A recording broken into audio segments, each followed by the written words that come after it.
You know I'd never hurt you, my love." Those were the words he whispered to me on a crisp autumn evening, a phrase so tender and reassuring that I clung to it like a lifeline. I trusted my husband with every fiber of my being, believing that his love was a fortress protecting us from the world's cruelties. But little did I know that behind that honeyed promise lay a sinister plot, a betrayal so deep it would shatter everything I ever thought I knew about love, trust, and the nature of evil. I still remember the early days of our marriage as if they were etched into my soul. My name is Amelia, and when I was 28, I fell in love with Daniel, the man who seemed to embody everything I had ever dreamed of in a partner. Daniel was charming, attentive, and possessed an ease about him that made every moment we shared feel like a beautiful symphony. Our life together was a montage of candlelit dinners, quiet walks under starlit skies, and whispered promises of forever. I believed, wholeheartedly, that our love was indestructible. In those halcyon days, Daniel would often hold me close and say, "Amelia, you're the most precious thing in my life. I would do anything to keep you safe." His words were like a balm that soothed my every worry. I built my entire identity around our love, trusting him implicitly with my heart, my dreams, and my future. Our home was a sanctuary of warmth and light, a space filled with laughter, soft music, and the promise of tomorrow. Every detail, from the way he cooked our meals to the small notes he left for me, reaffirmed that I was cherished beyond measure. But as the years passed, subtle cracks began to appear in the veneer of our perfect marriage. There were moments when Daniel's eyes would glaze over, as if he were lost in a secret world that I wasn't privy to. I tried to dismiss these fleeting moments as mere distractions, trivial lapses that any human being might experience.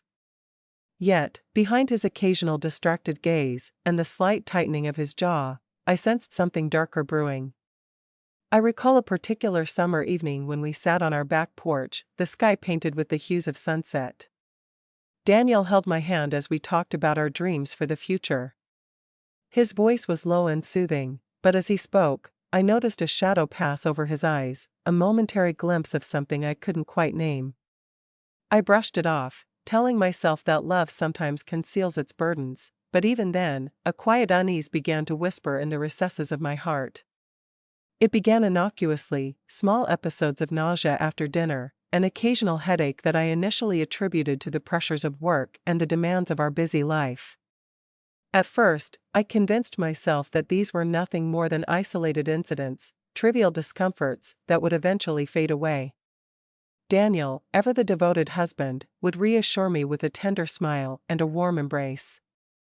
"You must be overworked, darling," he would say as he brewed herbal tea, his fingers gentle on my wrist. "Let me take care of you." I accepted his comfort, believing in his unwavering love. Yet, as weeks turned into months, the symptoms became too frequent to ignore. I began waking up each morning feeling inexplicably weak, as if a heavy fog had settled over my body. The nausea that followed each meal grew more intense, leaving me drained and disoriented. There was a persistent heaviness in my stomach and a dull pain that would not subside, no matter how many remedies Daniel prepared for me. Late one evening, as I sat at the kitchen table cradling a cup of tea that had lost its comforting aroma, I caught a glimpse of Daniel's furtive glance out the window. His eyes, normally so full of warmth and devotion, now harbored an intensity one had never seen before, a secretive glimmer that sent a shiver down my spine. I tried to dismiss the feeling, attributing it to the stress I was under, yet deep inside, a seed of doubt was being sown. Determined to make sense of my worsening condition, I began to document every incident in a leather-bound journal. I recorded the dates and times of each episode, the foods I had consumed, the medications taken, and even the weather that day, anything that might reveal a pattern. Each entry was clinical at first, a simple log of symptoms. But soon, the words became a raw outpouring of my inner turmoil. I wrote about the sleepless nights spent tossing in bed, the tremors that racked my body, and the growing terror that perhaps something was terribly, horribly wrong. One frigid winter night, when the world outside was cloaked in a glistening blanket of snow, our home felt colder than usual. Daniel had prepared a lavish dinner, a feast that he claimed was designed to comfort and heal. The table was set with fine china, and candles flickered softly, casting dancing shadows on the walls. On the surface, everything appeared perfect. But as I took my first bite, a disturbing taste invaded my senses, a metallic tang that clashed violently with the intended flavors. I paused mid-bite, my throat tightening as I struggled to swallow the food. The taste was so foreign, so utterly out of place, that I felt a surge of dread. Daniel noticed my hesitation and leaned in, his concern apparent. "Are you all right, my love?" he asked, his voice low and filled with a practiced warmth. I forced a smile, trying to convince myself that it was just an off moment, an anomaly in an otherwise perfect meal. Yet, as the dinner progressed, the unsettling taste intensified. My stomach churned, and I began to feel lightheaded. By the time dessert was served, I was overcome by a wave of nausea so fierce that I excused myself from the table and rushed to the bathroom. There, in the cold, sterile light of that room, I wept silently as I grappled with the reality that something was very, very wrong. That night, lying awake on my bed with my journal clutched tightly in my arms, a horrifying thought began to crystallize in my mind. What if these relentless episodes of sickness were not random misfortunes or mere symptoms of stress, but the result of something far more sinister? What if the very food meant to nourish our love was laced with poison, and the man I trusted with my life was its architect? The thought was abhorrent, a nightmare too dreadful to contemplate. And yet, as I stared at the blank pages of my journal, I realized that the evidence was beginning to pile up. Every instance of my illness occurred after a meal prepared by Daniel. Every detail, every anomaly, pointed toward a single, horrifying possibility: my husband was deliberately poisoning me. The revelation sent shockwaves through my soul. I felt betrayed, confused, and utterly alone.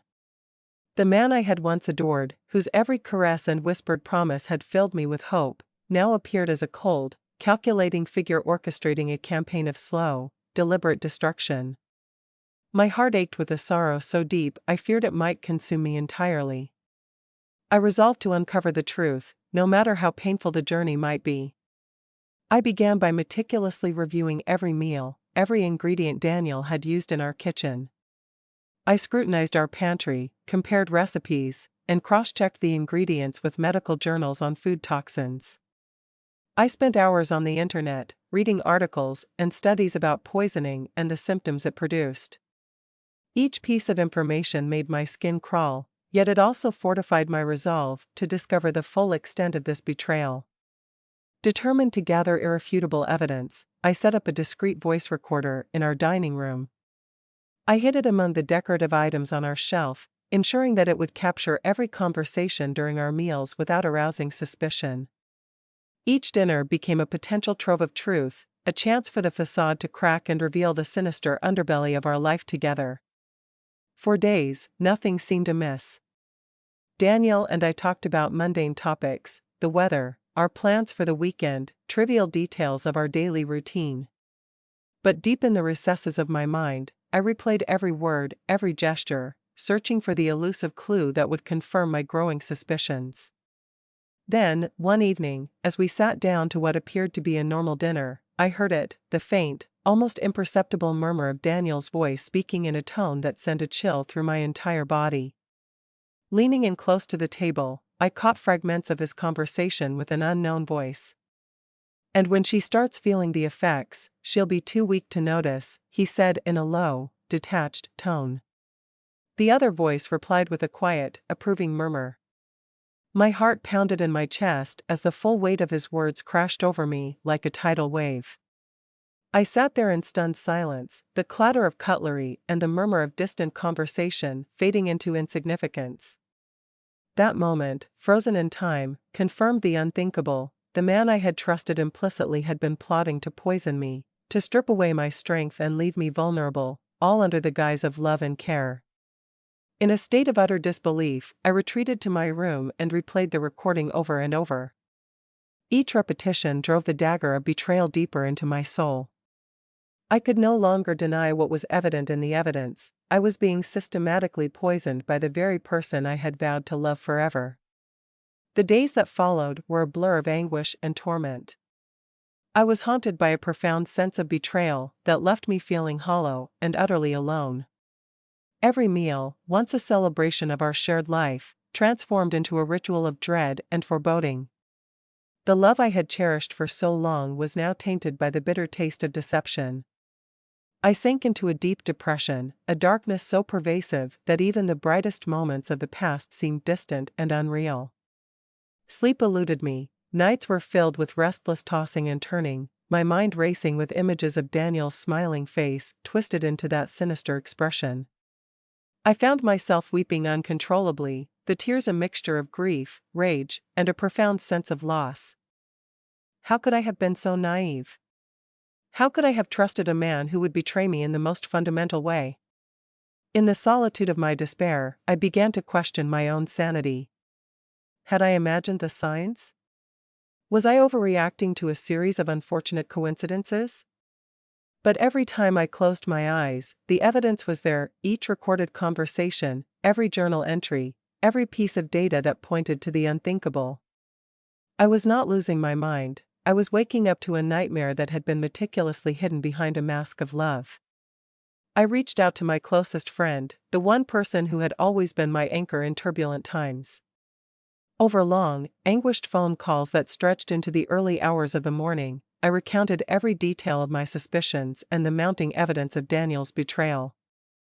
Her voice, trembling with concern and disbelief, became a fragile thread connecting me to a reality where I was not alone.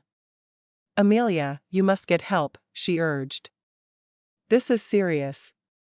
You deserve to know the truth, and you deserve to be safe." Yet, even as I sought solace in her words, I was overwhelmed by a crushing sense of isolation. The world around me seemed to move on obliviously, while I was trapped in a living nightmare. Every memory of our early happiness now felt like a cruel joke, a reminder of the love I once believed in, now turned bitter by treachery. In the midst of the darkness, a stubborn spark of defiance began to kindle within me. I refused to let the poison, both literal and metaphorical, define the rest of my life. Though I was shattered by betrayal, I was determined to reclaim my power, to unearth the strength that lay buried beneath the rubble of broken trust. I started writing relentlessly, pouring every raw emotion onto paper. My journal transformed into a battleground where my tears, anger, and desperate hope clashed with the bleak reality of my situation. I documented every meal, every whispered conversation, every furtive glance that had once seemed insignificant. With each entry, I reclaimed a piece of myself that Daniel had tried to destroy. I also began reaching out to professionals, therapists, legal advisors, and even investigative journalists with experience in domestic betrayal cases. In sharing my story with them, I discovered that I was not alone. Many had suffered similarly, their voices silenced by fear and betrayal. Their encouragement ignited a determination in me to fight back, not just for my own salvation but for all those who had been hurt by deceit and manipulation. Slowly, as the weeks turned to months, I began to see glimmers of hope amid the darkness. I attended support groups where strangers shared their own stories of betrayal and survival, and I found comfort in knowing that my pain was not unique. Each testimony, each shared tear, became a stepping stone on my journey toward healing and empowerment. The day of confrontation arrived on a cold, gray morning that seemed to mirror the storm within me. I had reached the point of no return. I could no longer remain silent, no longer allow the man I once loved to continue his insidious plot unchecked. With every shred of evidence carefully compiled in a leather folder, I resolved to confront Daniel and force him to face the truth. I invited him to our favorite park, a place that had once been our sanctuary, filled with memories of laughter and shared dreams. As I sat on the familiar bench, my hands trembled while I clutched the folder tightly, my heart pounding with both terror and fierce resolve. The wind whispered through the bare branches overhead, carrying a chill that seemed to seep deep into my bones. When Daniel arrived, his eyes flickered with confusion at the sight of my somber expression. "Amelia, you wanted to see me?" he asked, his voice measured yet tinged with uncertainty. I rose slowly, each step weighted with the burden of my pain and the strength I had mustered over the months. "Daniel, we need to talk." Now, I said, my voice wavering between anger and sorrow. I motioned for him to sit beside me. The park, once a symbol of our shared joy, now bore witness to the collapse of everything I had ever believed. I opened the folder, revealing the recordings, journal entries, and text messages that chronicled my suffering. I have everything here, I said, my voice rising with each word. Every meal that left me sick, every conversation, every whispered promise that turned out to be a lie. I trusted you with my life, Daniel. And you betrayed that trust in the most heinous way. For a moment, his eyes widened in shock, and I saw a flicker of regret, a momentary vulnerability that vanished as quickly as it had appeared. Amelia, please, you must be mistaken, he pleaded, his tone desperate yet hollow. I would never hurt you. Everything was done for our good. But I could no longer hear his excuses.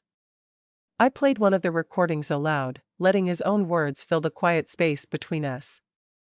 The recording captured his cold, calculated tone as he discussed the plan to keep me weak and dependent. With each word, my heart shattered a little more. How could you?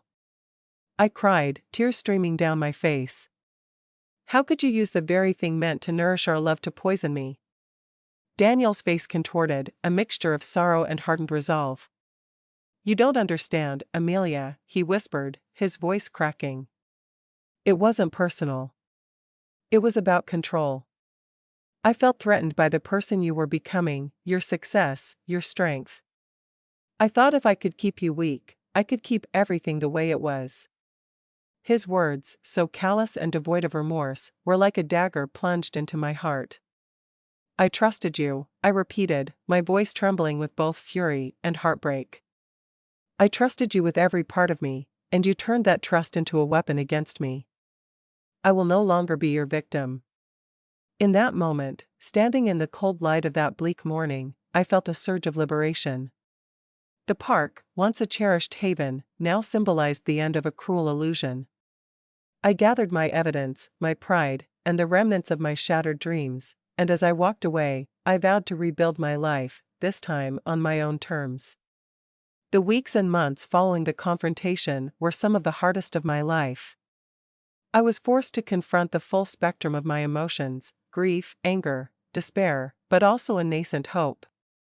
I sought refuge in therapy, where a compassionate counselor named Margaret guided me through the labyrinth of my pain. In those long sessions, I learned that healing was not a straight path, it was a tumultuous journey filled with setbacks and small victories. I reconnected with old friends and family members who embraced me with open arms and gentle understanding. Their support was a lifeline, slowly knitting together the torn pieces of my spirit.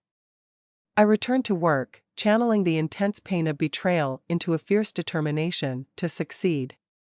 Every morning, I awoke with a mixture of trepidation and resolve, determined to face each day as a survivor, not a victim. I developed new rituals, quiet walks in the early morning light, journaling sessions under the gentle hum of my favorite music, and long conversations with those who had suffered similar betrayals.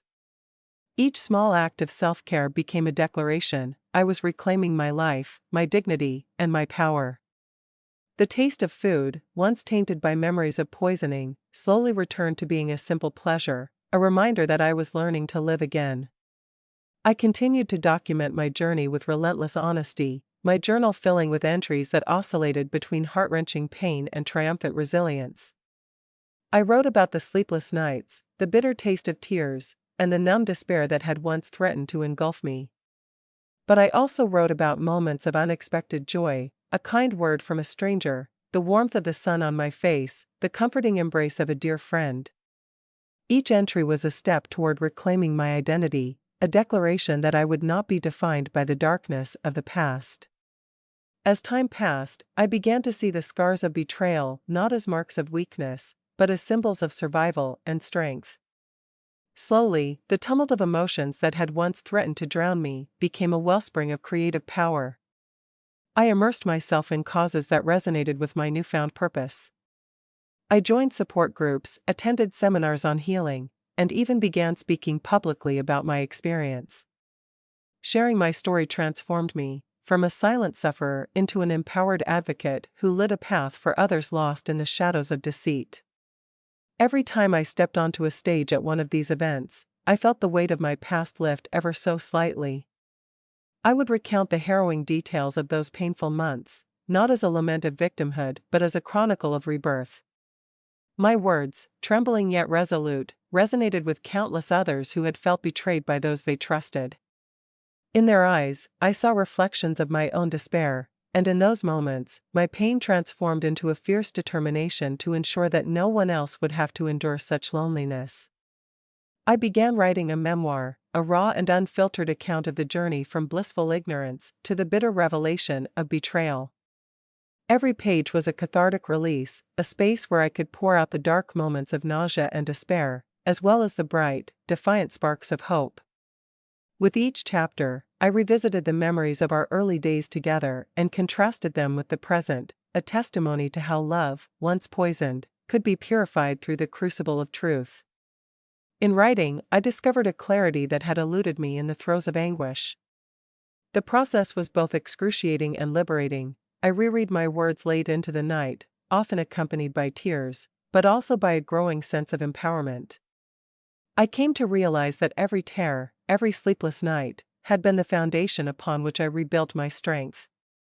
My memoir was not just my story, it was a beacon for anyone who had ever been hurt by the one they loved. Along with the memoir, I initiated an online support community. What started as a small forum for sharing stories of betrayal soon blossomed into a vibrant network of survivors, each member contributing their experiences, insights, and healing tips. Through late-night video calls and heartfelt messages, I discovered that our shared pain had woven a tapestry of resilience. The community's collective strength helped me see that even in the deepest darkness, there exists a spark of hope that can ignite transformation. As I embraced these new beginnings, I found that the act of transformation extended beyond the emotional realm.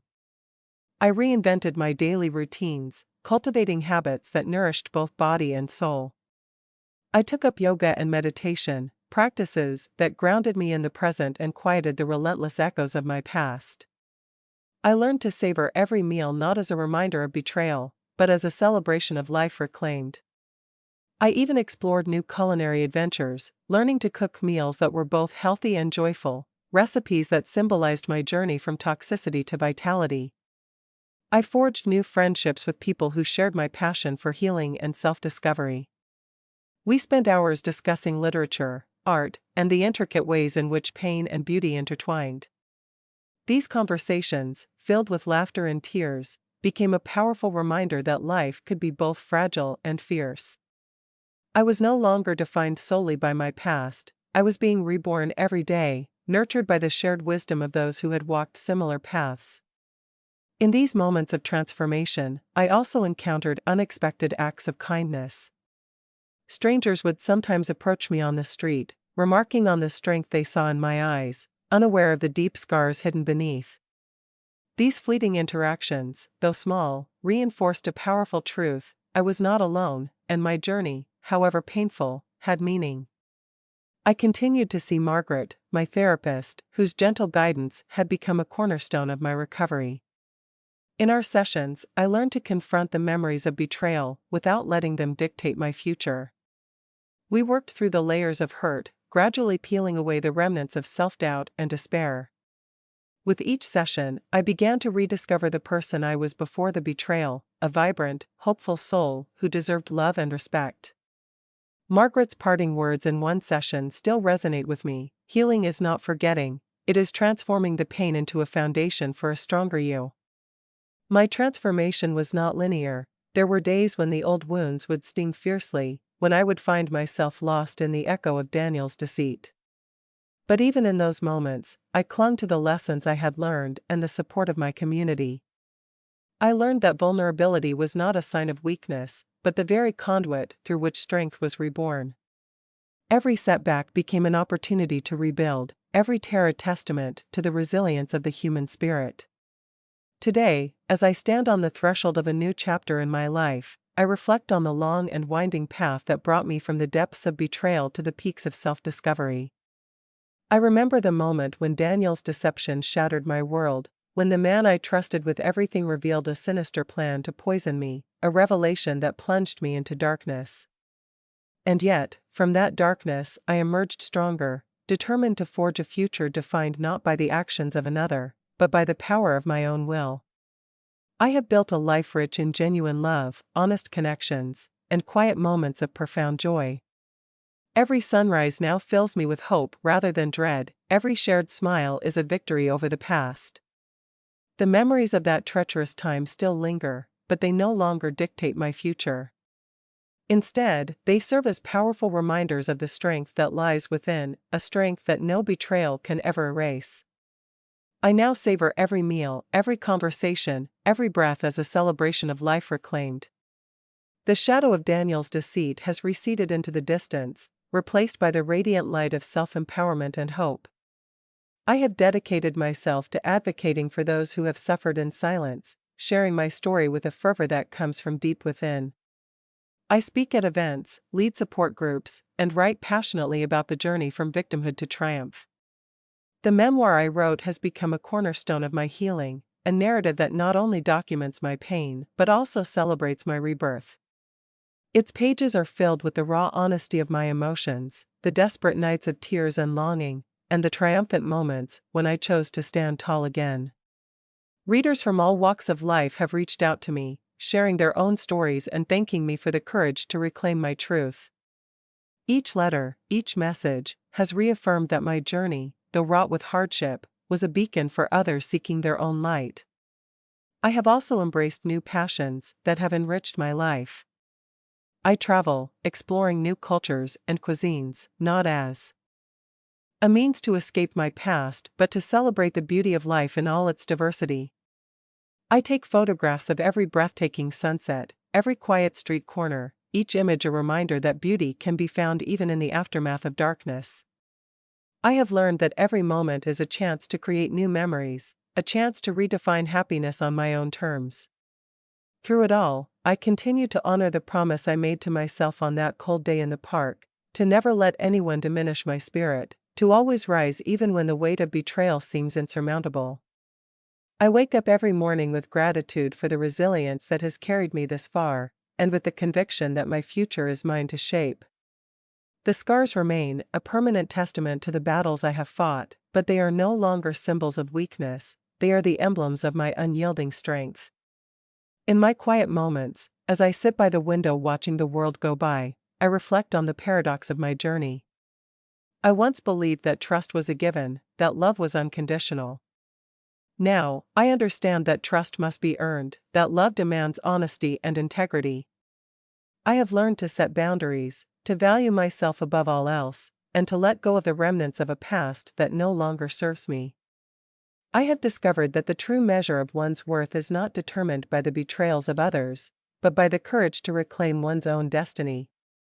Looking back now, I see my story as a tapestry of heartbreak and hope, a narrative woven from the threads of betrayal, sorrow, and the unbreakable will to survive. I trusted my husband with every ounce of my being, and when that trust was shattered by his sinister plan to poison me, I was forced to confront the darkest corners of my soul. But in that confrontation, I discovered a resilience that transformed my pain into power. Today, I stand not as a victim, but as a survivor, a woman who has turned betrayal into a stepping stone toward a brighter future. Every scar on my heart is a reminder of the battles fought and won. I have learned that true strength lies in the ability to transform the pain of the past into a foundation for a better tomorrow.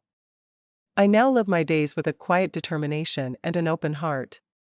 I have embraced a life rich with genuine connections, creative pursuits, and the unwavering belief that every new day is an opportunity to build a future defined by my own strength. I continue to share my journey with others, hoping that my story will inspire those who have been betrayed to find their own light. As I look forward, I see endless possibilities. I have plans to expand my advocacy work, to create more spaces where survivors can find solace and strength. I dream of a future where trust is rebuilt on honesty, where love is defined by mutual respect and genuine care. And while the memories of Daniel's betrayal will always be a part of me, they no longer hold the power to define my existence. Every morning, I wake up grateful for the chance to live another day, a day filled with hope, possibility, and the promise of new beginnings. I have learned that healing is an ongoing journey, one that requires both courage and compassion. And I know now that I am capable of facing whatever challenges come my way, fortified by the lessons of my past and the bright horizon of my future. Standing at the edge of tomorrow, I reflect on the long, winding path that led me from the depths of despair to this place of empowerment. My journey, marked by betrayal and heartbreak, has also been a testament to the incredible resilience of the human spirit. I trusted my husband once, only to discover his sinister plan to poison me, a plan that aimed to strip me of my strength and spirit. But in facing that betrayal, I found a wellspring of inner power that has carried me through every dark moment. Today, I choose to live fully, to embrace each day with an open heart and an unyielding determination to create my own destiny. The wounds of the past, though they remain, are now symbols of my survival, a constant reminder that even in the face of the deepest betrayal, there is always the possibility of renewal and rebirth. To anyone who finds themselves in the midst of darkness, I offer this simple truth: trust your instincts, document your truth, and never be afraid to fight for the life you deserve. For every tear shed in silence, there is a strength waiting to be awakened. For every betrayal endured, there is a future yet to be written, a future defined not by the actions of others, but by the unbreakable light within your soul. This is my story, a narrative of pain, survival, and ultimately, triumph. And as I continue to write each new chapter of my life, I do so with the unwavering belief that my future is mine to shape, illuminated by the strength, hope, and enduring spirit that I have discovered within myself.